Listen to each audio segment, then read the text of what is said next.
नमस्कार दोस्तों, जय श्री कृष्णा। आज के इस वीडियो में हम बात करेंगे देवप्रयाग की। जी हाँ दोस्तों, वही देवप्रयाग जो देवों की भूमि के नाम से विश्व में विख्यात है। दोस्तों, देवप्रयाग उत्तराखंड राज्य में स्थित है। साथ ही यह एक बेहद ही प्रसिद्ध तीर्थ स्थान भी है। यह अलकनंदा तथा भगीरथी नदी के संगम पर स्थित है।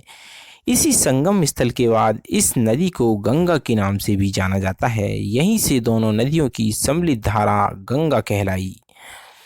देवप्रयाग को सुदर्शन क्षेत्र भी कहा जाता है। 7वीं सदी में देवप्रयाग को ब्रह्मपुरी, ब्रह्मतीर्थ और श्रीखंड नगर जैसे विभिन्न नामों से भी जाना जाता था। देवप्रयाग को उत्तराखंड के रत्न के रूप में भी जाना जाता है।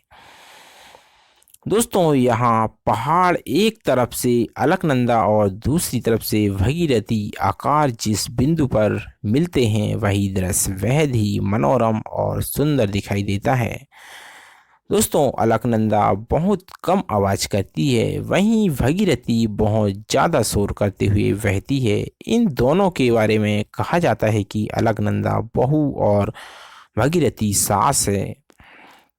यहाँ पहाड़ की तरफ से अलकनंदा और दूसरी तरफ से भगीरथी आकर जिस बिंदु पर मिलते हैं, वही दृश्य बेहद ही मनोरमी और सुंदर नजर आता है। दोस्तों, अलकनंदा के पानी का रंग नीला तथा भगीरथी का रंग हल्के हरे रंग का है। देवप्रयाग भगवान राम से भी जुड़ा हुआ है।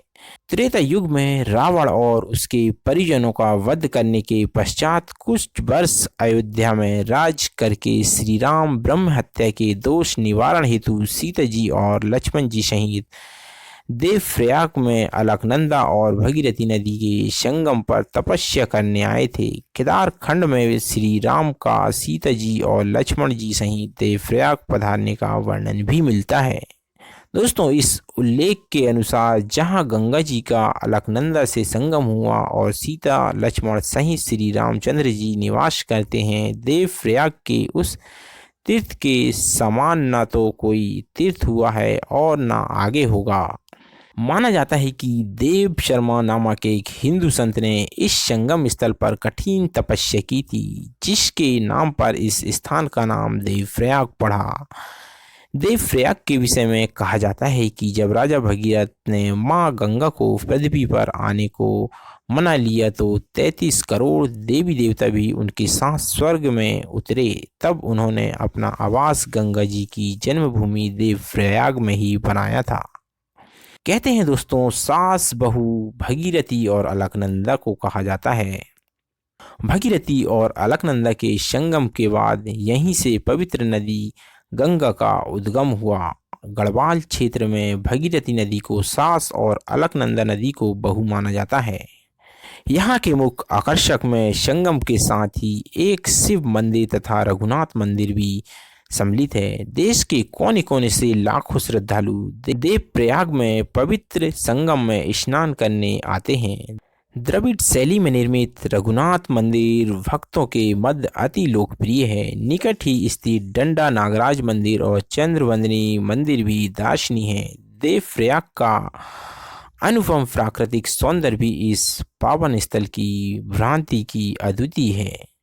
आइए दोस्तों, जानते हैं देवप्रयाग कैसे पहुँचें। यदि हम वायुमार्ग की बात करें तो निकटतम हवाई अड्डा देहरादून में जालीगढ़, बद्रीनाथ से 315 किलोमीटर, केदारनाथ से 240 किलोमीटर, गंगोत्री से 298 किलोमीटर और यमुनोत्री से 177 किलोमीटर है और दिल्ली से भी जुड़ा हुआ है। इंडियन एयरलाइंस दिल्ली और देहरादून के बीच छोटे विमान संचालित होते रहते हैं। दिल्ली सबसे सुविधाजनक हवाई अड्डा है। वहीं हम रेलवे की बात करें तो निकटतम रेलवे स्टेशन ऋषिकेश, बद्रीनाथ से 297 किलोमीटर, केदारनाथ से 229 किलोमीटर, गंगोत्री से 251 किलोमीटर और यमुनोत्री से 223 किलोमीटर है। यह हरिद्वार के माध्यम से भारत में प्रमुख शहरों और कस्बों के साथ जुड़ा हुआ है। और यदि हम सड़क मार्ग से प्रयागराज जाने की सोचें तो बद्रीनाथ देश के सभी बड़े स्थानों के साथ अच्छी तरह से सड़क मार्ग से जुड़ा हुआ है।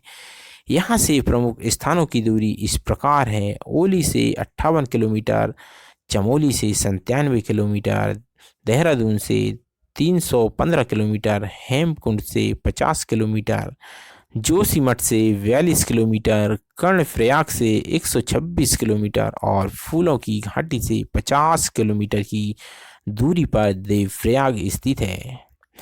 इन्हीं सब बातों को हम यहीं पर विराम देते हुए इस वीडियो से लेते हैं विदा। जय श्री कृष्णा, जय जय श्री राधे।